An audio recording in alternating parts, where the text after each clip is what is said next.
નમસ્કાર મિત્રો, તારીખ છે 9 મે 2026 વાર છે આજે શનિવાર। આજના વિડીયોની અંદર ધાણા બજાર વિશે સંપૂર્ણ ચર્ચા આ વિડીયોની અંદર કરવાના છીએ। તે પહેલાં દરેક મિત્રોને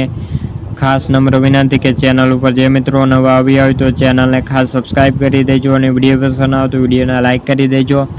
તો ચાલો મિત્રો જાણી લઈએ આજના તાજા ધાણાના બજાર ભાવ। મેંદડા 1800થી લઈને 2400 રૂપિયા, કાલાવડ 1200થી લઈને 2430 રૂપિયા, હળવદ 2315થી લઈને 2550 રૂપિયા,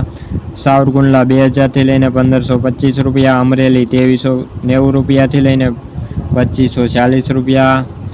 રાજકોટ 2275થી લઈને 2490 રૂપિયા, જામજોધપુર 2250થી લઈને 2480 રૂપિયા, પોરબંદર 2100થી લઈને 2420 રૂપિયા, જેતપુર 1931થી 1524 રૂપિયા, વિસનગર 2010થી 2366 રૂપિયા, જસદણ 1850થી લઈને 2425 રૂપિયા, જૂનાગઢ 2200થી લઈને 2500 રૂપિયા, વાંકાનેર 2230થી લઈને 2230, વેળાવર 2000થી લઈને 2375 રૂપિયા, ધારી 2110થી લઈને 2290 રૂપિયા, જામનગર 1825થી લઈને 2500 રૂપિયા, ગોંડલ 1601થી લઈને 2401